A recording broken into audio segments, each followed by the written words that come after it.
place I've ever been. Hello guys, welcome back to another lovely trading recap. Today is May 14th. We have a red day recap of minus $223 or minus 0.72% of our account, or 0.72% of our account. So it was quite annoying because today probably shouldn't have been a red day if we were just able to like short the stock, but that is part of trading. Sometimes you're not able to short, and depending on your broker, that can sometimes be a big key. So the first one we'll go over is LEDS, as this was our biggest loss. And you can see here, I'll go into the long-term time frame so you can see the deviations. We had a one deviation, or the first deviation on the 4 hour, and the second deviation on the daily, both around that same mark of around that 735. So it looked like a strong resistance point, and so that's the main thing I looked at. So I took a small, well, not a relatively starting size for me of 300 shares short, with the expectation of locking in profits coming just into the 20, so around a 35-cent move, or scaling in quite heavily at these 858 and 885 deviations, which is the second deviation on the 4 hour and the third deviation on the daily. Problem with this is it moved up, and within like 4 minutes or so actually got up to this deviation we were waiting. Did have my order out to short this. I believe we can actually check if we go to all orders. Did have these, yeah, so here we had another potential 300 share short if we hit both of these deviations, which we did.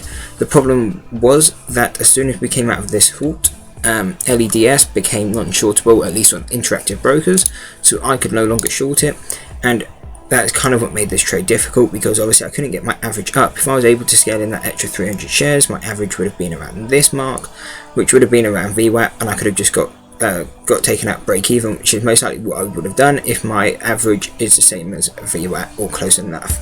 Problem with this is I wasn't in with massive size, but I wasn't able to average.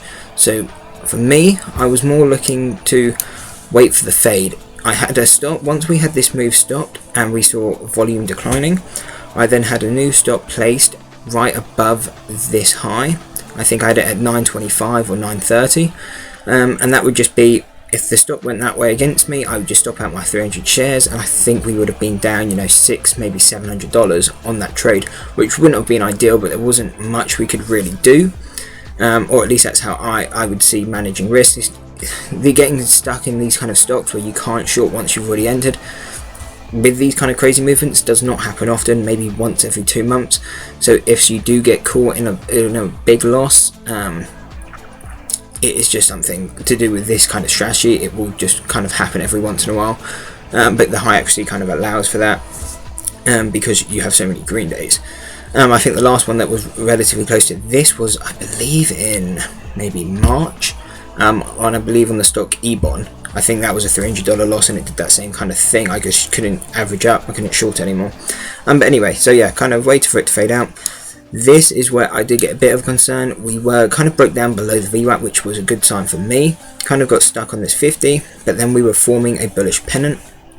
So that did create a bit of concern, and I was debating if we broke above this VWAP is exactly where I would stop out. So my stop would be a dollar less, which would have saved me at least $300 on that loss if we were to stop out at that 830 mark.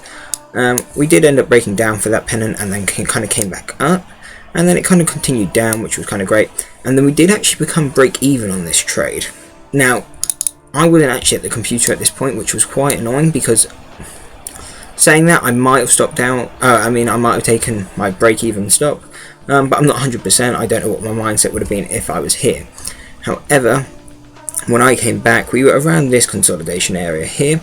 So to me, it was more, okay, cool, we'll break down, and I'll try and just sell off at this previous low. So we would make around 10 cents per share. So we'd be up around, you know, $30 or so. So nothing crazy, but would have just been allowed us to get green. And the stop was more, once kind of buying pressure comes in, is where I'm looking to stop out. So here you can see we consolidated for about 2 hours, kind of just within these waves, and and then we finally kind of had a breakout here, and that's why I covered near enough instantly as soon as it broke out. As you can see, we kind of had some strong resistance here. Kind of it pulled back here, and then we were toppings here. So this kind of line here was a strong resistance for me, and we were kind of creating lower highs, which was showing a more bearish pattern, bullish pattern, sorry. So as soon as we broke out, just covered it, and that ended up kind of being a good call, because again it kind of just consolidated within this area. But basically that's kind of how I got out of this trade. If we were able to average into it, would have been great, probably would have been quite a big winner. But you know, you can't control if you can average in and if there's going to be shorts available. And just to say, I did look on Interactive Brokers, it does show you how many shares are available to short. So if I quickly go to Apple, it will show me probably a few million available to short. Yeah, so nearly 500 million. On LEDS it did, or LEDS, it did have around, I think, 100,000 to short. So to me that seemed like enough where I shouldn't have got any trouble, but it's probably because the momentum was so strong, a lot of people are on it. So sorry that took quite long, but it's good to go over these long losses, especially if you're trading the same kind of strategy, so you can understand kind of what my mindset is within this. Next one is on CPSH. And again, this is another loss, only $13 on this one. Basically we shorted here, for some reason didn't lock in profits here. I think I could have been getting a drink or something, and I think I just forgot to have a automatic take profit coming into this 20. So basically I kind of just missed out on that. Kind of when I came back again, it was kind of just at a high, so I kind of was debating to short the hold dollar resistance. Didn't end up doing that.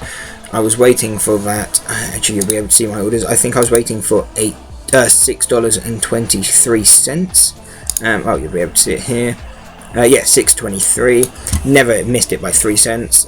So it didn't allow us to get our average up. So then I kind of just waited for the fade down, and then you can see kind of volume just died completely around here. So I kind of just took out the profit here when it kind of swung to a kind of lowish area, so we could kind of get out with a relatively small loss. Last one is ATOS. We literally just took this now, or like 10 minutes ago. Shorted here, reason, hold dollar resistance, and we were also coming into this deviation. It kind of broke through, got stuck on the actual hold dollar of $3, and then pulled back, and literally I just made a 1 cent move on this. Kind of just wanted to get out because I didn't know if we'd bounce off this 20, because you'll see this original bounce off the 20, we bounced off, consolidated, retested. I didn't get a fill on this one, so finally got a fill on this one, and that's basically how we kind of just got out. But I mean, we were already down for the day, didn't really matter, we were in with small size. Even if it went down 20 cents, would not have made a really big impact on our loss for the day, so kind of just call it a day. There's no point kind of risk more of a bigger loss. Just take your loss days when they come, or your red days when they come, and just be ready for the next day. So that's what I'll be doing anyway, and this weekend I'm going to be going a lot more over volume profiles, as I think they would definitely help, because that's actually one thing I don't use all that much, is looking at volume. Like I do use it just to make sure there's enough volume going in per minute, but I'm not actively looking at seeing like trend when strong trends are coming or weak trends using volume. So I'm going to be spending this weekend probably around 6 or 12 hours just going over volume resources, and hopefully that can help improve into next week's trading. So that's it on it. I will have a swing trading recap just after this, because we did actually close out our position. And yeah, that's it. Hope to see you coming on to Monday's recap, and hopefully if you want to check out the swing trading one, I'll see you there. That's it. Peace.